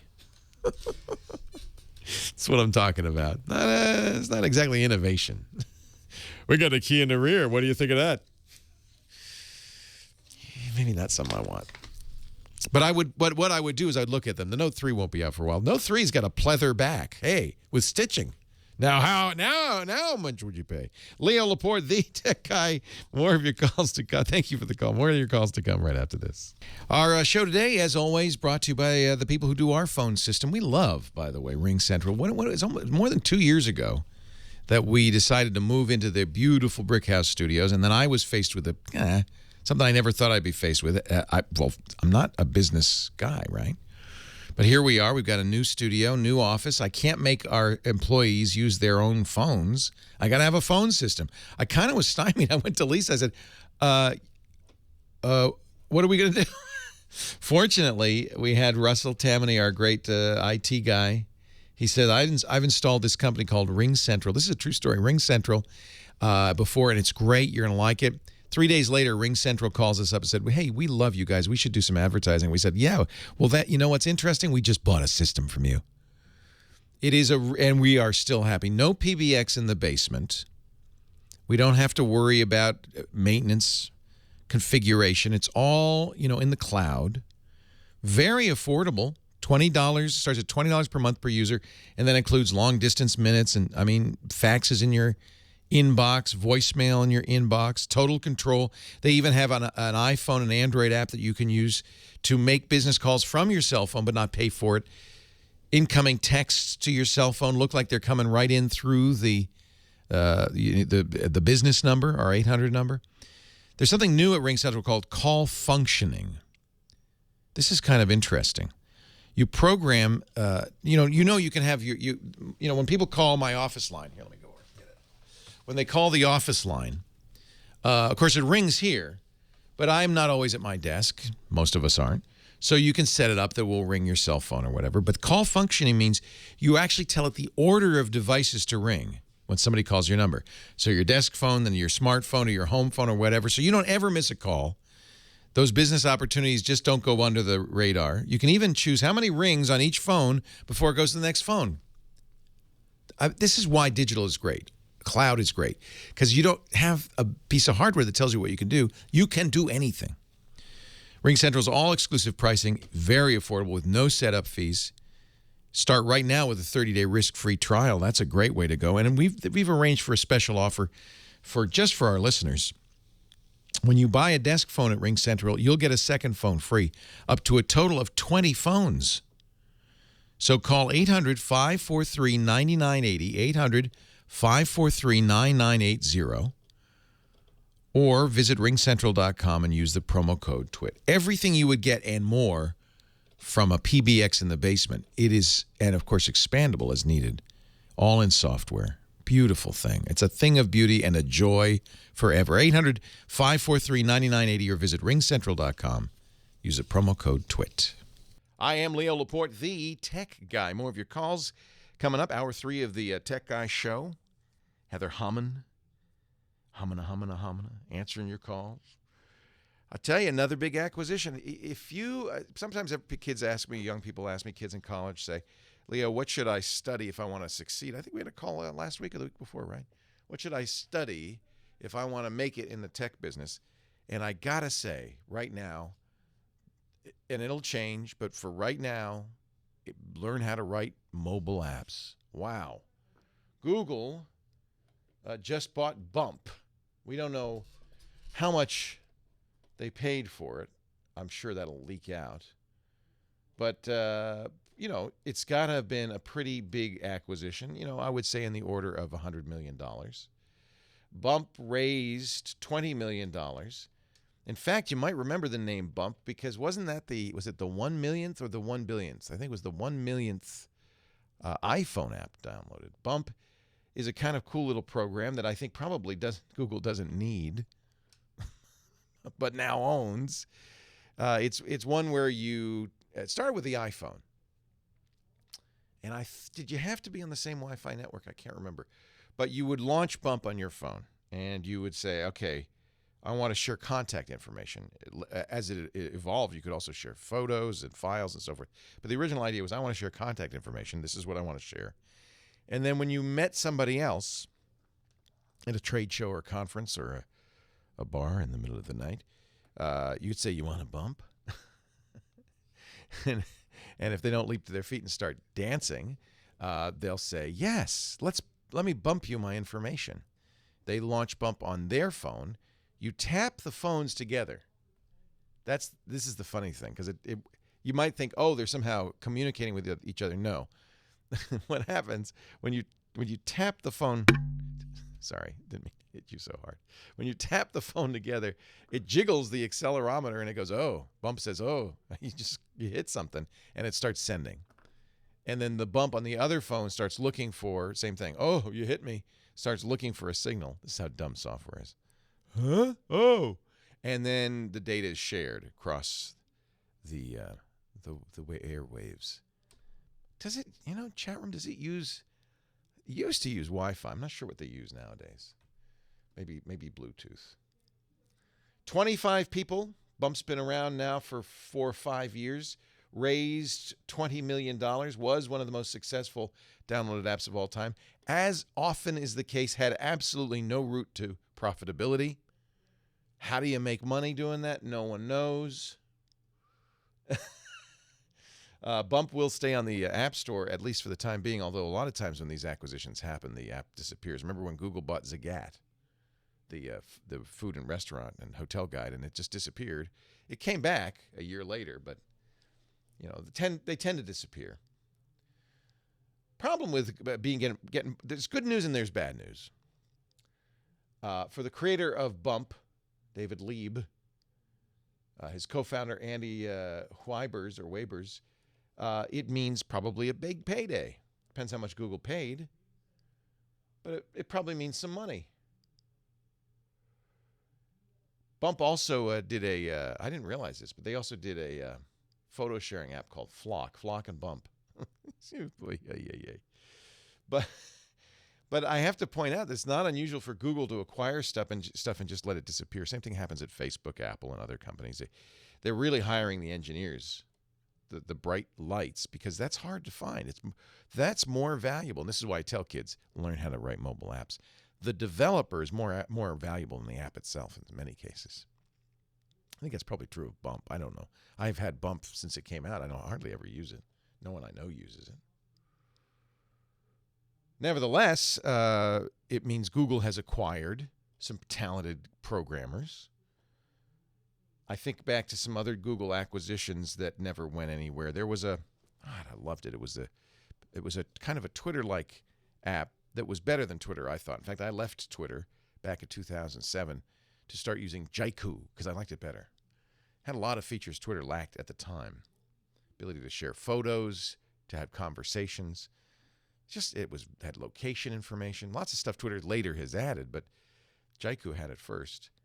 I remember I loved it. These guys were Finnish and loved it, and then Google bought it, and it disappeared. I mean, really, sank without a trace. You may remember a program called Dodgeball, like that kind of. It's a kid's playground game, isn't it? Dodgeball, yeah. The idea of Dodgeball was, I think. Gosh, it was location, some sort of like you would let people know where you are. Google bought it, swallowed it whole, disappeared without a trace. Funny thing is, the guys who wrote Dodgeball left Google a couple of years later. They got the big payout, put the cash in their pockets. That's what you do, by the way, when you're acquired. There's usually a term, a contract that says you have to stay 1 year, 2 years, typically 3 years. So Denz and Naveen, the creators of Dodgeball, took them a wad of money, stuck it in their pocket, and just wandered around Google. Yeah, I created Dodgeball. Google did nothing with it. They left after their time in jail was up and Google jail was up, and then created something you probably know about, Foursquare, which is doing quite well. Just who did they make a deal with? Made a big deal. Was it Apple? So, and I'm sure that involves some cash. So the rich get richer. So these guys don't mind. Unfortunately, if you were really tied to Bump or Dodgeball or Jaiku, if you really loved those apps and they went away because Google acquired them, it's kind of depressing. That may be what happens with Bump. I don't know. But as of March, Bump had 1 billion photos shared, was downloaded 125 million times. They, as I said, raised, tens of millions of dollars, and I presume were sold for something along hundreds of millions of dollars. You never know. So Bump and Flock, now part of Google. By the way, Bump has nothing to do with Fist Bump. I guess it does, doesn't it? I guess that's where it came from, just like Dodgeball came from the kids' game. Funny that Dan's, after he did Dodgeball, left Google, did another kids' game, Foursquare, didn't he? If you want to get rich in this day and age, have a great idea for an app. You can get rich in a couple of ways. You can get rich by making money on the app. My friend Lisa Bettany, who created Camera Plus, was a very accomplished programmer, has sold more than 1 million copies at $1 each. Many more, I think 5 million copies at $1. Has made some money. She's made some money even after Apple's cut. You can get rich by raising money. That's a very popular way to do it. Even if something like Bump has no possible revenue, you still can get venture capitalists who are looking for the next big thing to put some money into it. And by the way, I should point out, when the venture funds come along and say, here's $20 million, kid, it's not unheard of for the entrepreneur to do something called take some of it off the table. In other words, put it in his pocket, wander around. I got a couple of $1 million. And hope nobody notices. The third way, though, and the big exit, the way most guys want to go is, of course, the big exit with, companies like Instagram going for $1 billion. People look at that and they go, yeah, that's me. Or you could get out of college and try to change the world. But, it's your choice. Chances are, if you're trying to change the world, you're doing something you love, it's passion. It's a passion project, not something you're doing to make money. You're more likely to make money at it, I think. than if you just get cynical and say, what can I do to make the most money? So kids, yeah, there's gold in them thar hills, but do something you love. When you go to that technical school, do learn how to program, though. I think if you know how to program coming out of college, whatever your major, you're more valuable. In fact, if you're a social studies major or a psychology major and you also know how to program, you're even more valuable, aren't you? All right, hour 3 of the Tech Guy Show to come. Our website, techguylabs.com. Your call's next. Leo Laporte, the Tech Guy. I am Leo Laporte, the Tech Guy. Enjoy the Music says I should pick Stephen in New Hampshire. All right, let me see if I can find him. There he is in Keene, New Hampshire. Stephen, you're next. Leo Laporte here. Hey, Leo, thanks for picking my call. Thank you. I wound up buying an interesting toy because of you, and I was forced to get an iPad 5 for it. My question is, the microphone built into the iPad 5 is what it is, and I'm looking for something higher quality. The iPhone or the iPad? I'm sorry, iPad 5. Yeah. iPhone. You mean the iPhone 5? I'm sorry, the newest iPad. See, this is how much I know Apple. I think the latest Apple's made this problem for us because they don't number them. So I believe the latest iPad is the 4th generation iPad. So that's whatever. The latest iPad. Got it. The microphone that is built in isn't great. What do you want to record? So, well, basically, if I use an external microphone, which I've been shopping for, does it inherently work and recognize it? Or, damn. Sorry. I heard that. Now I'm going to have to bleep you. No. No, it does not inherently work. In fact, what you want, the current iPad has a lightning connector. Correct. And I'm trying to think if it has digital audio in through the lightning connector. Because the ideal way to do it is with a microphone that will take the audio and digitize it in the microphone and then go into the lightning cable. That will give you the best quality. That seems to be what I found, but the question is, and I'll cut to the chase. I bought a Double Robotics, and I'm looking to... You're crazy. You're a crazy man. Thanks That's to you. $2,500 toy you bought. I got one too. It's a Segway for an iPad, and you can control it over the internet. That's correct, and I'm actually going to be covering shows worldwide by sending the robot and avoiding TSA. Oh, that's a great idea. So what kind of shows? Music, concerts? High-fidelity audio shows. What a great idea. And you're going to wander around, and you'll be your iPad. Here comes our, speak of the devil. Here's our double robotic right now. So we're gonna put the iPad, you put the iPad in it, and it uses the built-in, microphone on the iPad. I don't even know. I guess it would use whatever you put on there, wouldn't it? Let me see. Let me look at this. Is there... Okay, so the way it works on the double robotics is the iPad's upside down, so the lightning cable's on the top. Correct. So you could use something like the Rode Lav mic or something similar to plug into that. You'd want something that worked with a lightning connector. And that's totally fine. Yeah. Will it work inherently? Because some of them seem to have apps, and I was afraid I had. Oh, now I understand what you're saying. Yeah, because you're on the. Yeah, now I understand. Apple products, but this is because it is a high fidelity show, and I'm not looking. Yeah, I'm you just don't want to have decent audio instead of the audio that comes microphone. The audio's pretty good, but you're saying you don't want the front-facing, built-in microphone. Something higher quality is probably preferred. Yeah, and on the double robotics, you have to run their software or it won't work, right? Because that's what you're controlling. That's how it uses Bluetooth to talk to the wheels. Correct. And then you control it via the internet. So you need internet access at these shows. That might be a little tricky. Fine. I bought the top line 4G LTE. All right. I'm fully into this financially. Help me, Leo. Yeah, you're heavily committed. I don't know. I would be, I think, a call to double robotics, frankly, because I don't know. My sense of it is I would be shocked if it didn't work. Because my sense of it is that the double robotic software is just going to use a standard call, API call to get the audio. So as long as the audio convinces the iPad this is audio coming in through a mic, then the double app should use it. I'd be shocked if it didn't. Excellent. And by the way, congrats on the A8. Did you get the W12 engine by chance? I did not. He's talking about my new car, the Audi A8. I got just the V8. The W12 is a 12-cylinder. What do you think I am? I'm not a jet pilot. That's a great engine. Do you have that one? I have a different car that uses the same engine, the W12. Wow. What do you have, a Phaeton? Volkswagen Phaeton? Yeah. No, a little higher than that, my friend. A Maybach? No, that uses the same engine but 16-cylinder with 4 turbos instead of 2. Well, you got a little money, Steve. Is this your retirement that you're doing this?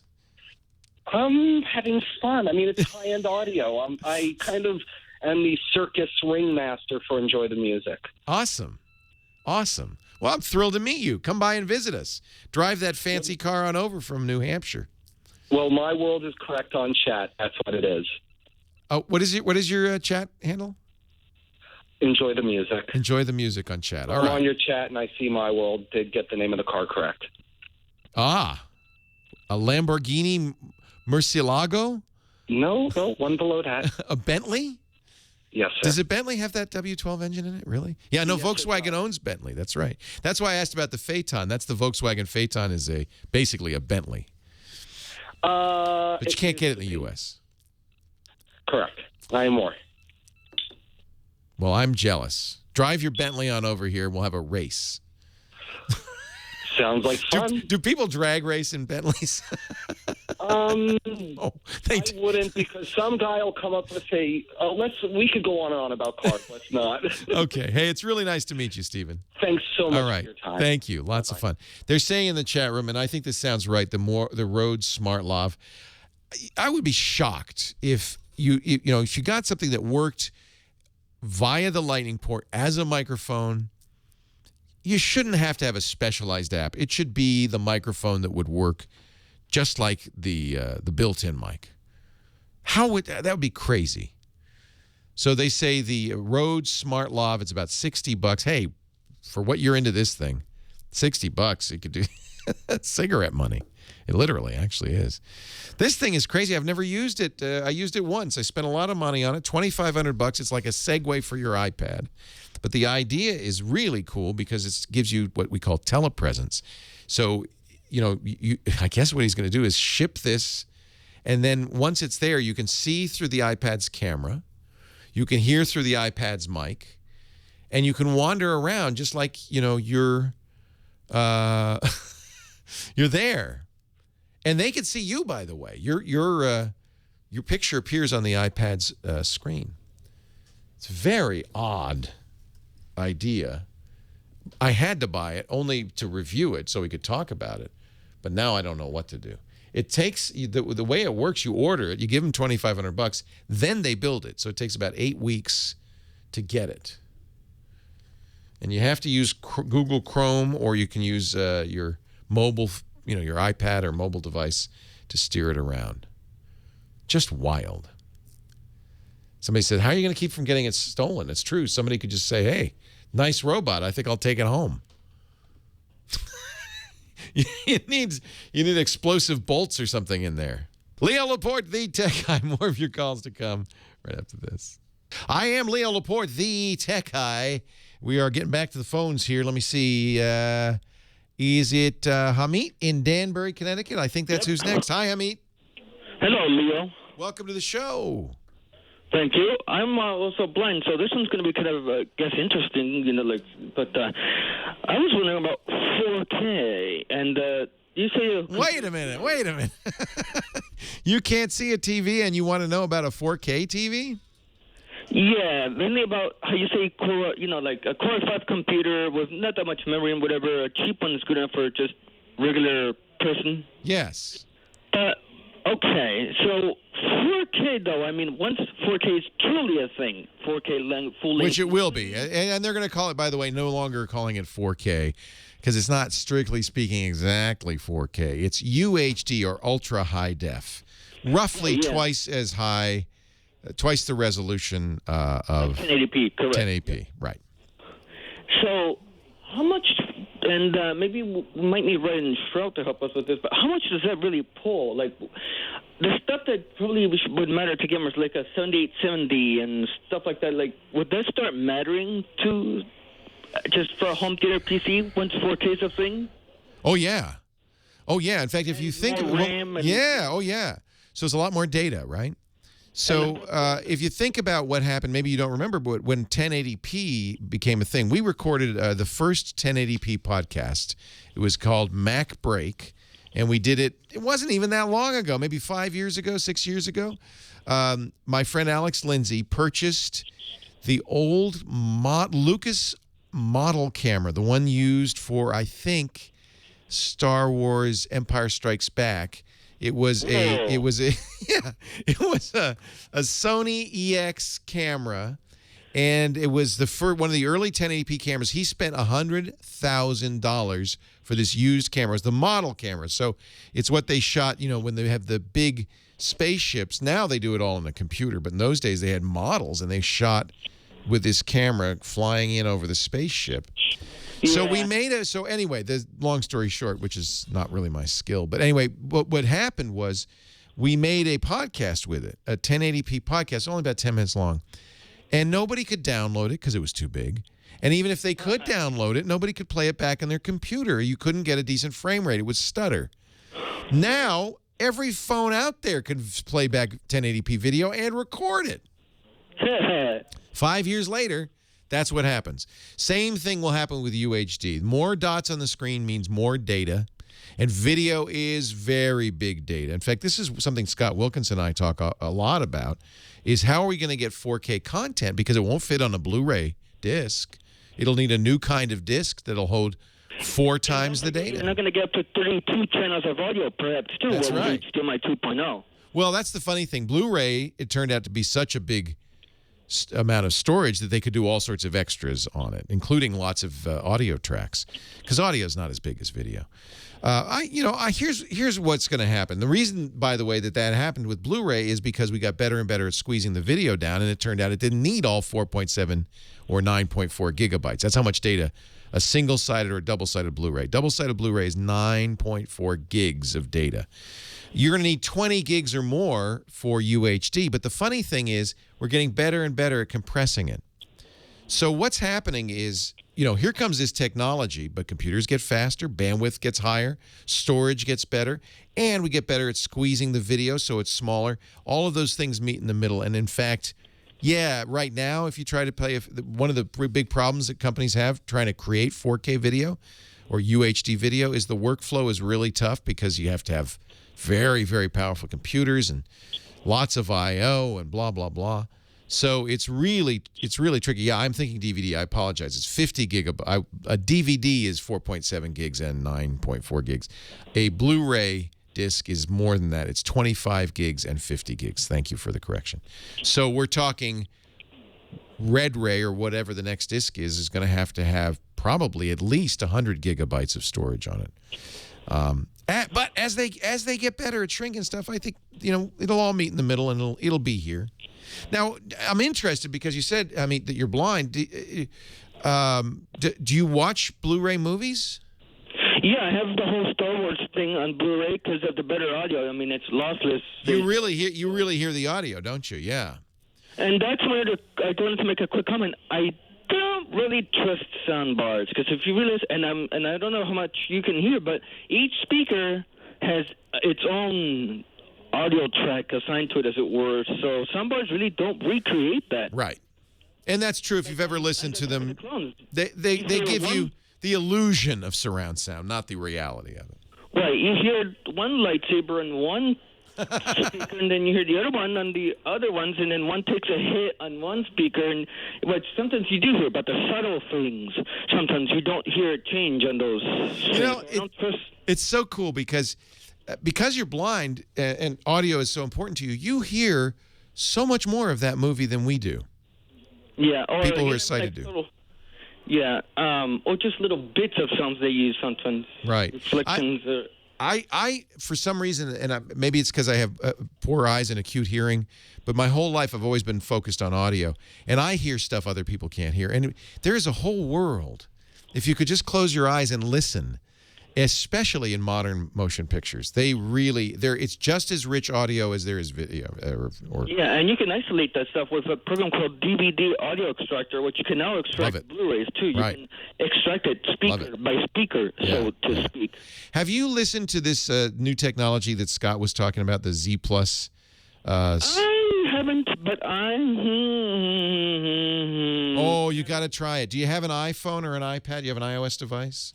We're waiting for the new one. My brother's going to help me get the new one when it starts shipping. One of the first things you should download when you get an iOS device, get some good headphones, plug them in, and listen to this Z Plus music by Remote Control Productions.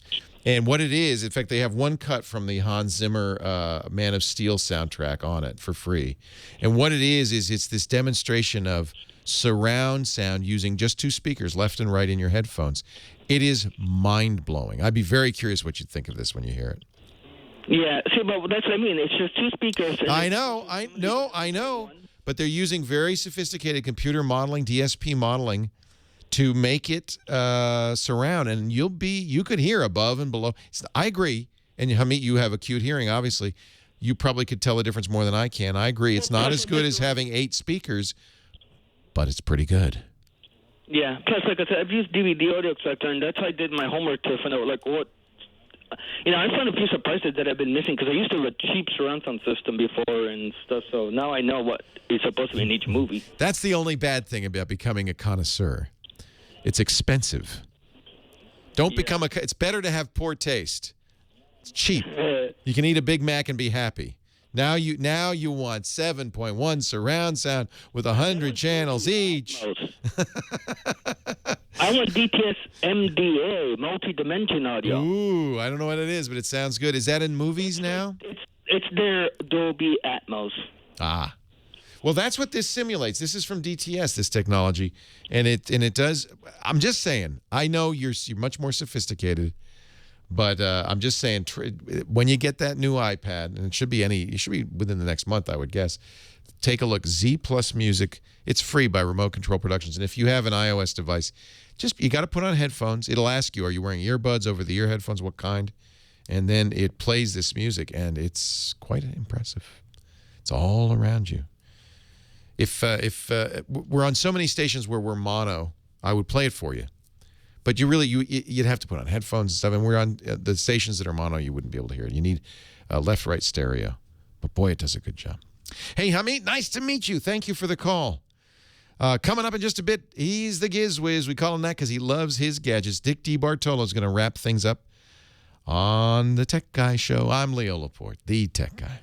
I am Leo Laporte, the Tech Guy. Look who's here. He just showed up on our doorstep, and I think we should adopt him. Dick DeBartolo, the Giz Wiz, Mad Magazine's maddest writer, and a very cute little puppy. Oh, let me scratch it. Hi, Dickie D. Actually, Dick is a dog lover. He is a You raise money for animal causes, and I know you really love your rescue mutt, Fairway. Yes, I do. Yes. Who's named after the grocery store. Correct. Because she was born in a grocery store. No, we happened to be walking by the grocery store when a woman was stepping out of a car with this 12-month-old puppy. Aww. And I said, oh, my gosh, can I please see it? And she said, you know what? We are here to set up a table for pet adoptions, and I just rescued this dog from animal control, where she was going to be put down. Oh, dear. I know. She said she needs a home. I said, that dog has a home. Oh, aren't you sweet? And Fairway's the sweetest little puppy. She's sweet. Yeah. Now she's 13, so from 12 weeks to 13. Wow. What is your happened overnight? So it's kind of amazing. Well, dog years are not the same as human years. No, exactly. No, they're just instant. So, what is your gadget of the day? Gadget of the day is an update on something I started using about 18 months ago. It's from SodaStream. I can't remember if did you ever buy one? I don't drink soda, Dick. I'm with the First Lady. I think we should all drink more water. Really? That's either very healthy or you're really cheap. Well, SodaStream is for people who want it both ways. They want all the soda they can drink, and they want it cheap. Oh, yeah, that's right. That's right. I noticed when I was out there last time at the refrigerator that used to be filled with soda. It's empty, and there's just a sign on it that says water is excellent for your health. So, I actually really love the taste of water. I know I'm weird that way, but I just think it tastes really good. No, in that case, you're lucky. But Dennis, he likes fizzy water. He drinks water. We both have. I have the new one. The new one is called the Source, which is now metal. The other neat thing about it is with the older versions, you would take the empty the soda bottles with just the water in it, and you would screw it into the machine and then use the carbonizer cartridge to make your salsa. Now before you get too deep in the weeds here. This is a device that makes soda pop, fizzy water. Yeah. You buy only the cartridges that add carbon dioxide and, if you wish, the flavoring, but you provide your own tap water, and it fizzifies it. Oh, fizzifies It's a fizzification device. I like it even better now. It's pretty popular. You know, I see them in Home Depots and everywhere you go, you see these things. They're not cheap. It's $129 for the Source list. Right. Well, they're everywhere. Amazon and Bed Bath and Beyond. They're all selling them for under $100, but $99.99. And then how much are the flavor cartridges and the carbon dioxide cartridges? Oh, okay. The cartridge is $15, and you just go to a store with the empty one. Like I go to Zabar's, and if Zabar's is closed, I go to Staples, and you just hand them the empty one, and they give you a full one. It's $15. Okay. And how much soda pop do you get? I kept track of just the first two cartridges. I made an average of 45 bottles. Oh, that's a lot. For $15. Yeah, for $15. If my calculations are correct, that's $100 a bottle. Yeah, that's very good. You and Dennis should get together. Because Dennis thought it was 105. But no, wait a minute. $15, you get 45 bottles. That's 30 cents a bottle.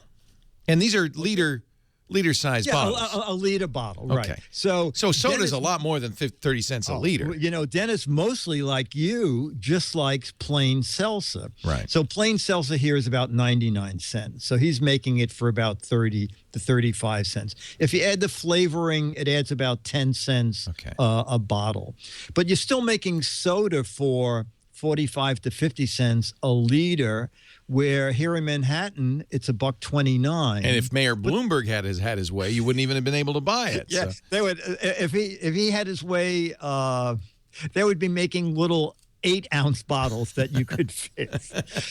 So even though the machine is $100, you can make it up pretty easily. But the neat thing, Leo, is not having to. Well, store you make it up. Let me figure this out for you. So okay, if it's 30 cents a bottle, and it costs $1 a bottle in the stores, saving 70 cents a bottle. 70 cents a bottle, and so that means it'll take about 150 bottles before you break even, and then after that, you're saving. You're saving. Yeah. You're saving. Yeah. It seems like $100 seems expensive for what you get, but I guess it is a long-term saving. By the way, the other point is that you can make more healthful soda, right? You can. Yes, because they don't use high fructose corn syrup in their flavorings, things like that. Well, you know, Dennis uses his own flavorings. He loves apple juice. Oh, you could make your own. So he makes salsa there you go. and just puts in a quarter cup of apple juice, he makes his own apple cider. Plus, it's ecologically better because you don't have soda bottles. You're reusing the bottle. You have to use their bottle, right? You have to use their bottle and their... That doesn't wear out, though. No, the bottle, you know, it is dated. I think they're supposed to be replaced after 4 years. I'm not quite sure why, but it's anyway. BPA-free, reusable, and it has, ladies and gentlemen, a fizz-preserving cap. Yeah, and the new one, the Source, has LEDs to show you how much carbonation you're putting in. Ooh. So that'll... You know, we have one here because...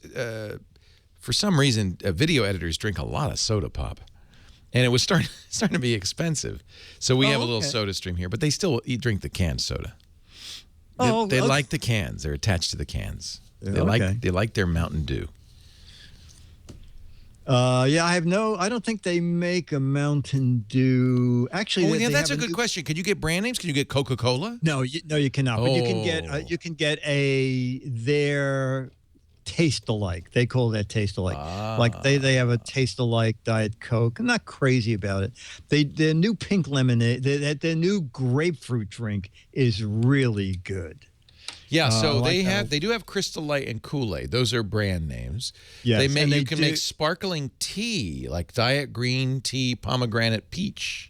And you can buy Country Time flavors too. So they have a deal with Country Time. So they do have some brand names, but they don't have the big soda pop names. Big soda, yeah. So you get cherry cola, cranberry energy drink. Their Dr. Pepper is called Dr. Pete. that was his brother.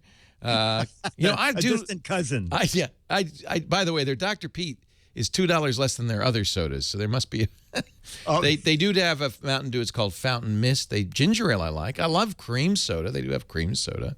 Have you tried their cream soda? Ton of stuff. I have not. I didn't even realize they had it. And then I see they have an energy drink, a Red Bull flavored. Oh, what do they call theirs? Energy drink. Okay. Clever name, eh? Yeah. Orange, lime, pineapple, grapefruit. So you like the grapefruit, right? I like the grapefruit. It's really good, and the Country Time lemonade's good. Here's something that could save me: is they have tonic water too. That's the other thing Dennis buys a lot of. Because I like my G&Ts. Well, so does he. Yes. And so he makes his own tonic, which also saves Interesting. him. Okay. Yeah. Okay. And will that help you with the malaria too? Does it have quinine in it? No, I'm not sure. I'm not a doctor, but I'll make any claim you like. You're slowly working on me. I have to say, even if people just did this instead of buying bottles, the savings in plastic bottles, which are just loading up in the landfill, would be huge. Absolutely. And when we talk $99, it's a kit. So you get the soda making machine, you get one carbonating bottle, and you get a package of 6 different trial flavors. All right. So you can see which ones you like. You get quite a bit. So the new one's just better made, so it won't explode in your face. It's better made. There's more metal. That never happened to me. It makes me nervous, but there's a pressure. It feels like there's pressure going in there. Yeah, you know what? I'm looking at the way the bottles are designed, and there's a little channel there that I feel it must be there to let excess pressure release gas out in case you go beyond the. Do they have a LED Three Stooges nozzle so I can put it down Moe's pants? No, but if you just put the cap back on right after you make it, shake it up, and let her rip. You're winning me over. I gotta confess. Dick DeBartolo, Mad's maddest writer. He is available at his website. In fact, all the details about the SodaStream source are there. Gizwiz.biz. That's also where you'll go to play the What the Heck Is That contest. Yeah. Chance to win an autographed copy of Mad magazine from Mad's maddest writer. I have mine, and it is truly a cherished memento because I grew up reading Mad magazine and loving all of you guys. I see the cover. Is that your trash bin? Well, just near there. Thank you. Thank you, Dickie D. That does it for me, ladies and gentlemen. Thanks to Heather Hammond and Nathan Straighten. Thanks to you for joining us. I'm Leo Laporte, the Tech Guy. Have a great Geek Week. Well, that's it for the Tech Guy Show for today. I'm Leo Laporte. Thank you so much for joining us. Don't forget, the Tech Guy is just the tip of the iceberg. We do nearly 30 shows now on the Twit Netcast Network, and you'll find them all at twit.tv. We talk about Windows on Windows Weekly, Macintosh on Mac Break Weekly, iPad on iPad Today. You get your daily dose of tech news from Tech News Today, and our weekly roundtable show, This Week in Tech. It's all at twit.tv. And I'll be back next time with another great Tech Guy podcast. Thanks for joining me. See you next time.